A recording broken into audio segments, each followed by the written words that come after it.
Hello.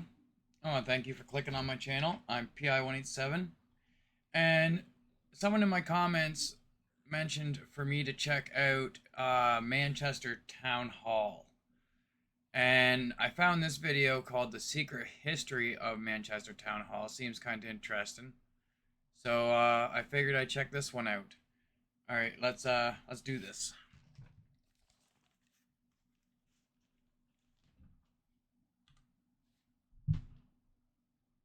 Welcome back to another video, and we're back at Manchester Town Hall, and as the renovation work continues they're uncovering more secrets and more things that even they didn't know about, the staff didn't know about here. So we're going to have a quick tour around and look at some of the hidden secrets or rooms in the Town Hall that nobody's seen for many years. So come with us on this bit of a journey. So let's get straight on with the finds. Yeah, this should be cool. So in a room that nobody's probably been in for many years, this wonderful machine is sat on the wall. I'm not quite sure what it does or what it was for, although I think I know. Here's a closer look at it. That's a nice bit of kit, that, isn't it? That it can read all this way. Yeah.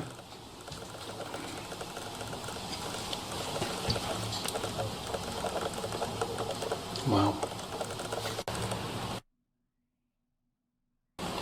Gutenberg recorder.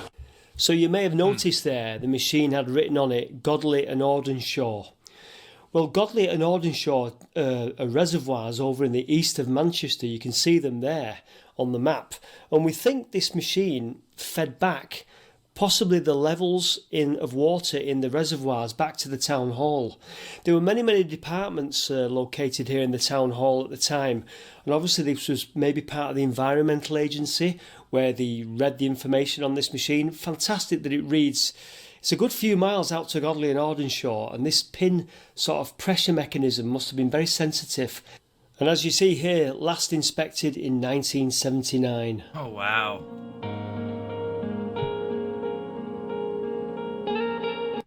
I would have been 2 years old then.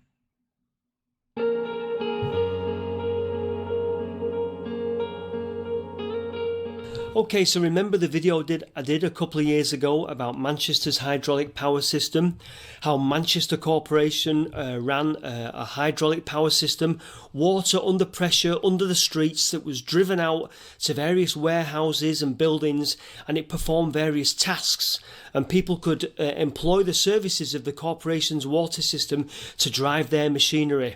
And we found out in the last town hall video that it wound the town hall clock. Obviously not anymore, but here it is in action again. In this little room that they've found an old ram hoist that helped to distribute coal to the floors, that was then taken to the many coal fires on the floors and in the offices in the town hall. Let's take a sneak peek in this room and look at this ancient but curious system.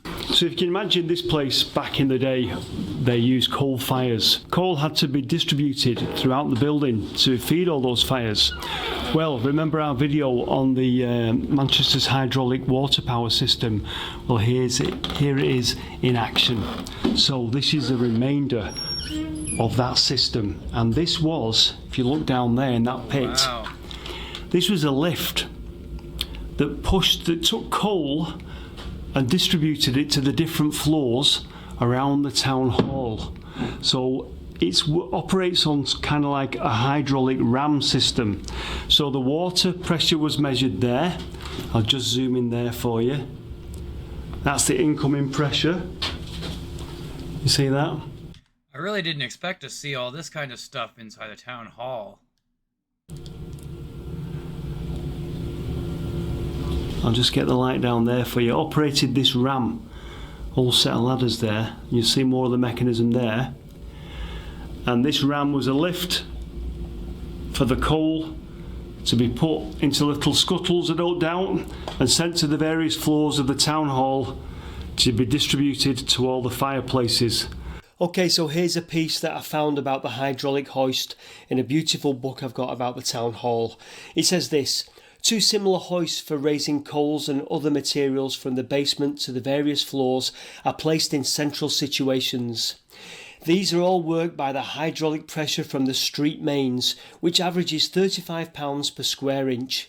The valve causing the cradle to ascend or descend or to remain stationary at will can be worked from any floor.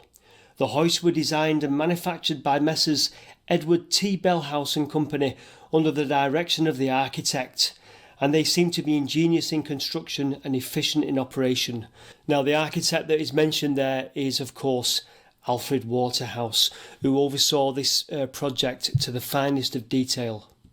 Isn't That's that pretty wonderful? neat. And isn't it wonderful that the videos, again, are coming together with this hydraulic system that Manchester had, and I think it was in other cities like Glasgow and Birmingham. Absolutely wonderful, wonderful piece of kit. So when the renovation is done, I think what they're going to do is they're going to possibly glass over this pit. This is all going to be remain in situ.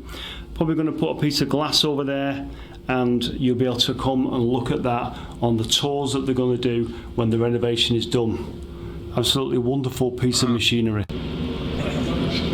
So just on the coal distribution system, the coal would have been brought by cart from the outside there in that courtyard. It would have been brought here along the cobbles and then to this door, and that door there, we were on the other side of that door when we were looking at the shaft. We were sort of on the other side and down, so that area there, that is the shaft that goes up to all the floors with the ram in it that distributed the coal, or it took it to the floor so that the cleaners and the domestics could distribute the coal then to the various areas and the various fireplaces.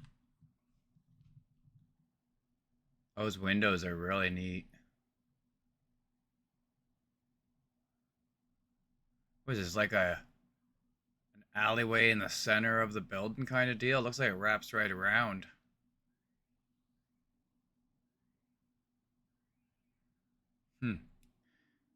I built these for about 10 years. Places within the building.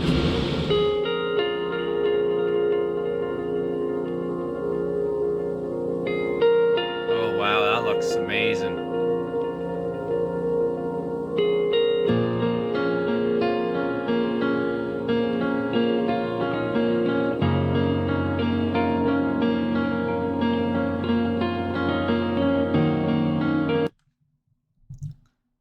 These little corner balconies are really neat. Everything's pretty neat. Like this whole, all the architect work is just insane.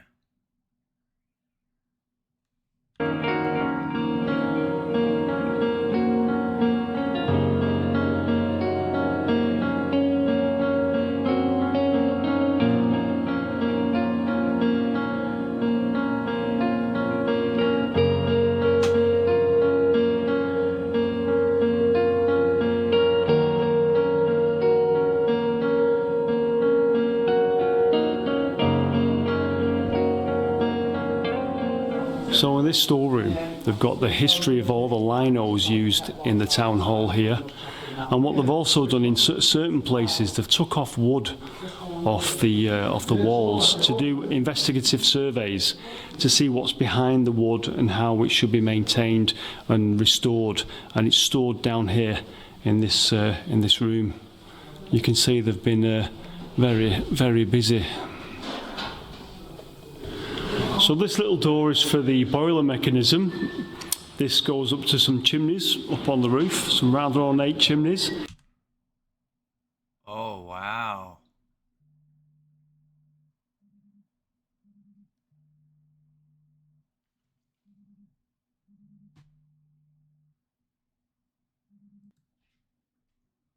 Yeah, that is really cool. It looks like a really big building. So is it like basically the shape of a triangle? That's what we're seeing here anyway. It's really neat how they got this big building inside with all these giant openings. Kind of neat to see a better drone view from above. What is this over here? Is that that's a whole different building, is it not?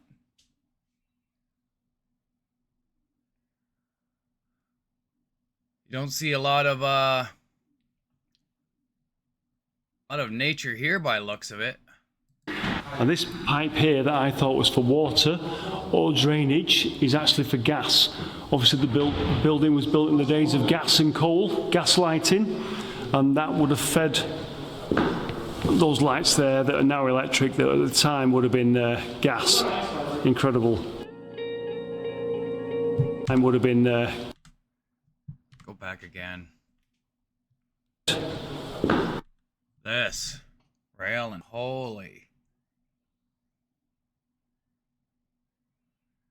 Like,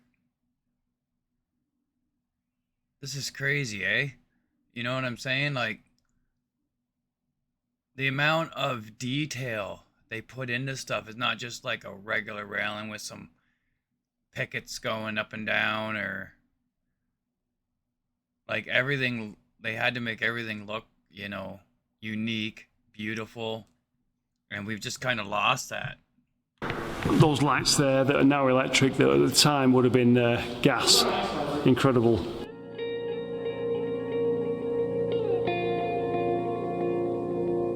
Oh, wow.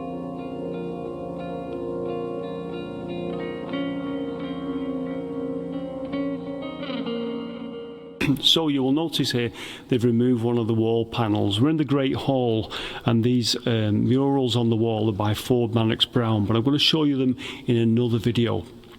That's where the wall panel was, and you'll see there those panels are slate screwed in place, and it's amazing. You can see the actual brickwork behind there, the arches.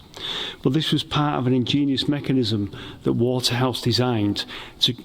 There's basically a heater behind there, there's a radiator, and it was designed to cause currents of warm air that rose up behind the murals on the wall to stop them receiving damp air from the windows above to protect them. So that's the sort of detail that Waterhouse went into and thought of when he was designing these buildings. Absolutely incredible. That is absolutely incredible that somebody thought of that.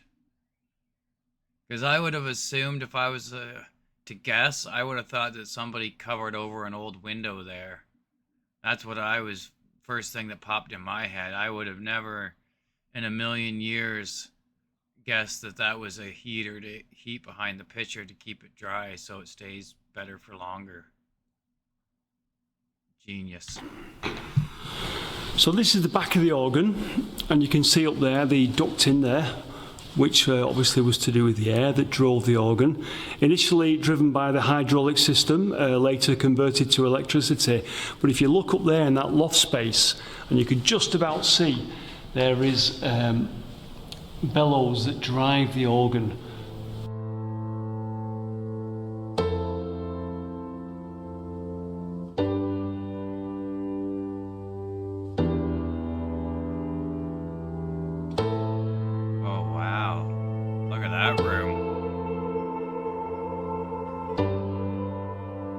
Those chandeliers up top, can't see them now, but they were really crazy.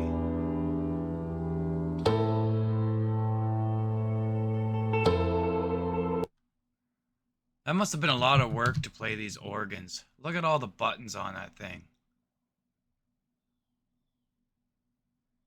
It's like, what, got 1, 2, 3, 4, 5 sets of piano keys, and then you got all these knobs everywhere. I bet that took a lot of skill.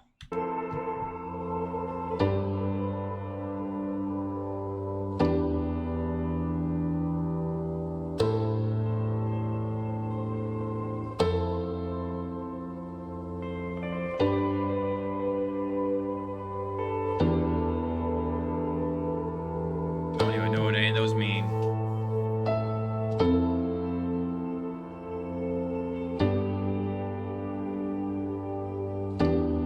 That's nuts. So, you'll see the organ console there.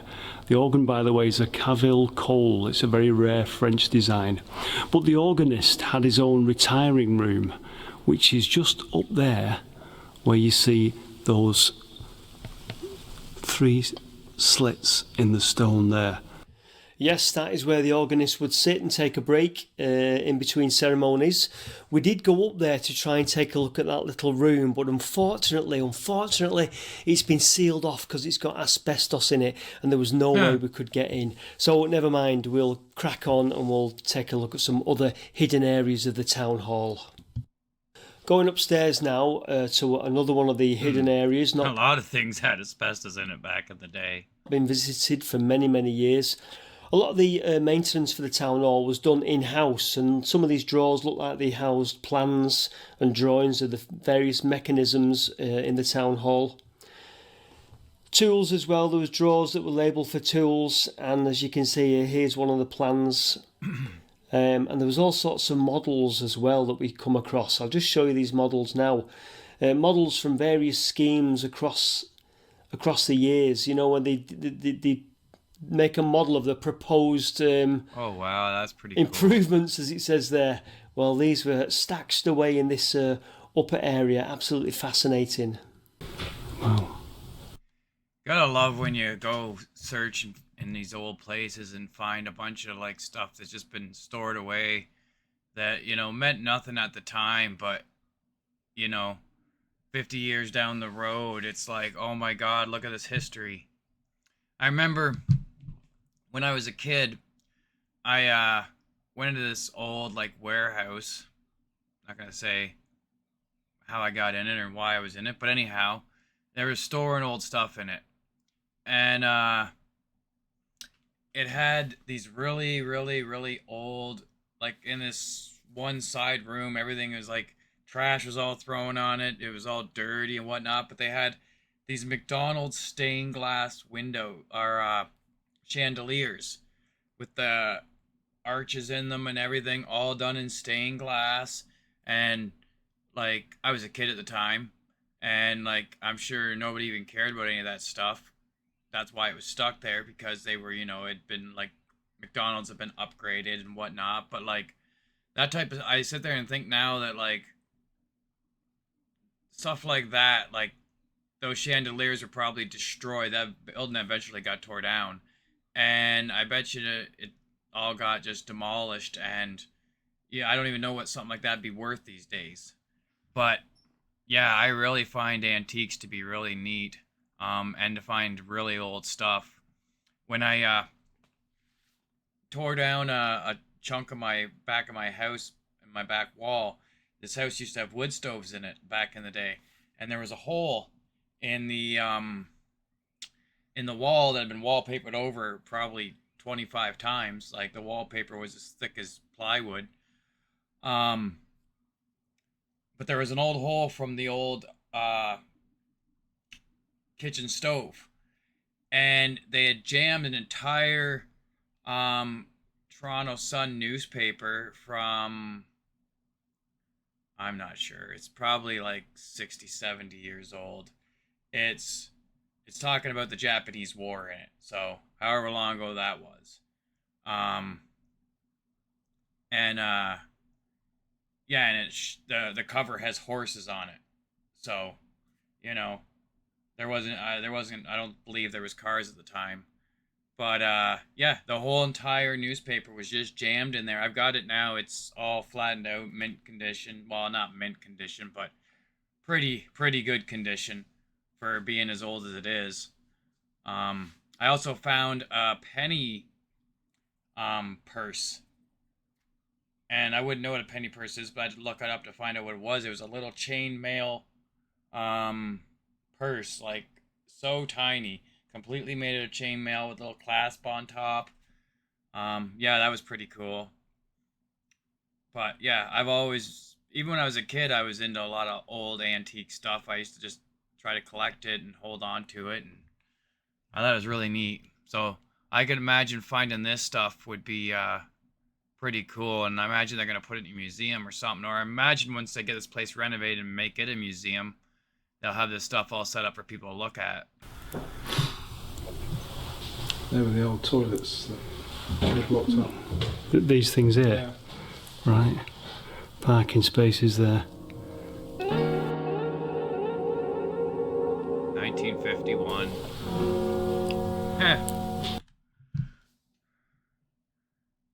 my other grandfather on my mother's side's last name. Just thought that was kind of crazy. 1963. Wow.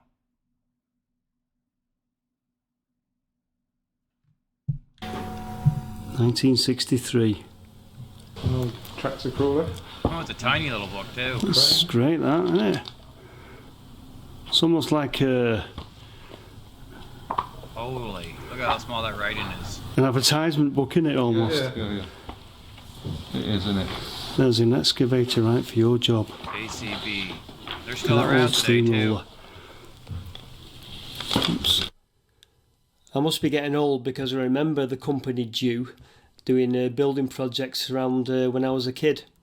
This sign, and there was a stack of them, is amazing. This has been put up because it's giving notice that there's going to be a tramway placed along the street. Not the modern trams, this is the old trams. You see the date there, 1896. Oh, 1896. But ultimately, we're on the way here to one of the towers. We're on the way to the Cooper Street elevation. So we're going to now climb a series of steps, and we're going to go up to one of the towers called the Cooper Street Tower. Quite a fascinating place, but the most fascinating thing in here is obviously this. Is that a safe? This is the route to the Cooper Street Tower. Oh, it isn't a safe, it's a stairwell, but that door looked like a safe door. Don't forget to switch off the light, it said. Don't know where that goes. Don't forget to switch off the light again, it said. I'm guessing they had a problem with people forgetting to switch off the light, eh? Must have been a real problem. Another long one. A loft space. So as you can see on Those one are of the cool landings stairs. on the Cooper Street Tower, the stained glass has been removed from the windows, stacked away, ready to be cleaned before it's replaced. But upwards we must go. There's quite a few landings on the way up here, and I'll show you each of them in turn. When we get up here, you'll see the plain glass in the windows, and that's temporary while the stained glass, the beautiful stained glass, has been removed. Obviously, as I said, for cleaning and restoration. Just show you the view from outside the window here. See there above Peter Square.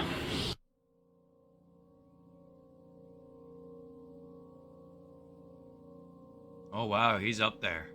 So where exactly are we? Well, for the people that know the town hall, this is the Cooper Street elevation, or the Cooper Street Tower.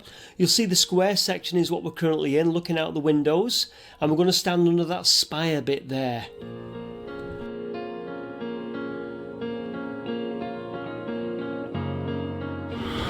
You see how it's constructed there. This you've got the timber resting on the cornerstone there. Incredible. Yeah, it is. That's an old light, is it?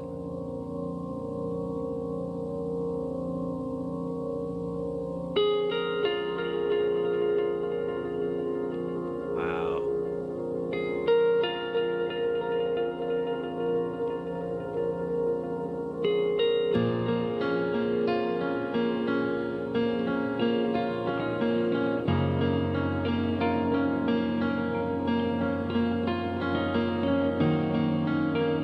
Wow.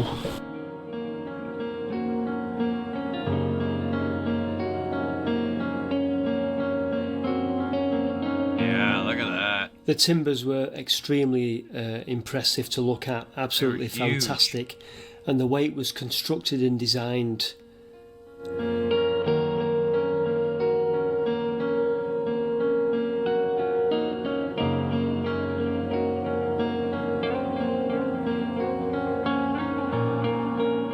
Yeah, that took But of some course, thought this being process. one of the lesser touristy parts of the town hall, you very much got the impression that not very many people came up here. Inevitably, there was the odd bits of carvings, odd bits of graffiti. Some of the dates were very impressive. 1942. Wow. 1903? Is that what that said?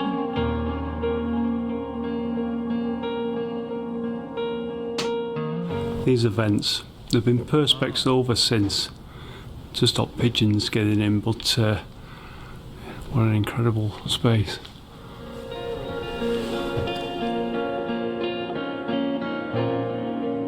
Oh, those smokestacks are cool. They're pretty crazy.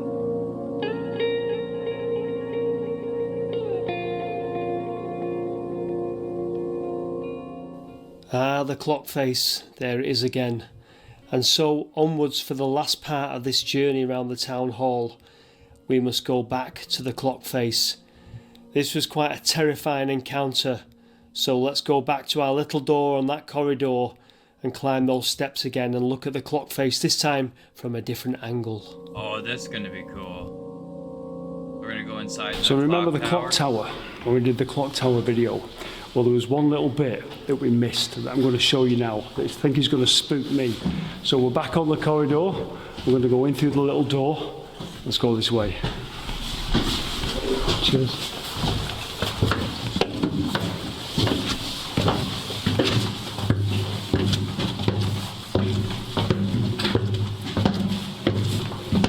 Right, so we've come to the spiral staircase. Exhausted. Just take a look at this. You go first.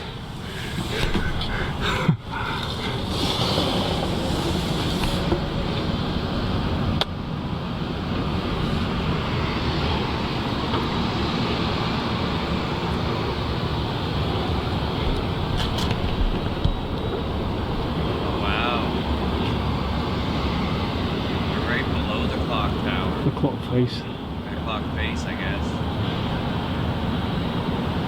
See it? I thought he was gonna go inside and see it from behind. Not much of a ledge there, eh? Ooh, a few spiders webs He's there. got, what, like 2 feet to walk down. Oh, that's cool, the gargoyle.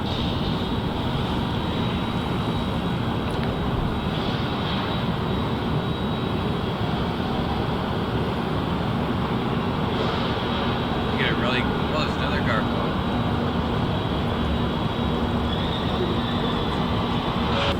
Not my kind of thing. Legs are trembling. Terrified of dropping the camera. We're on a little ledge here, as you can see. It's a very little ledge. Did you see the face, the clock face above us? Right above us. Absolutely incredible. I'm going to edge along this ledge now and just go back to the safety of the doorway. Well, that was incredible. And the view is amazing. Amazing how you bend your legs and shaking it when you're absolutely safe. It's been stood for hundreds of years. But I'll just try and lean out for you. Not drop my camera. There's the clock face. Look at that. Yeah, that's pretty cool. Incredible. And I can't tell you how much I'm gripping onto my camera right now. Yeah. That is amazing. So despite that being very high and very scary, it was definitely a treat not to be missed. So there you go. That's a cool more to door come from too. the town hall. I've got so much more to show you. If you're concerned about you didn't see the organ in full, if you're concerned about the Great Hall, all that is yet to come in this series of videos about Manchester Town Hall during the renovation works. So there you go, a few secret places that not many people have seen for many, many years. Hope you enjoyed the video. Thanks for watching, take care, and I shall see you very soon in the next one. Bye for now.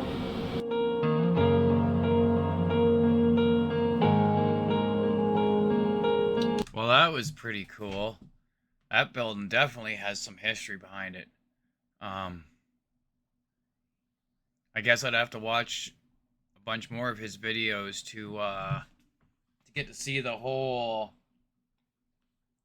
town hall. That place looks massive.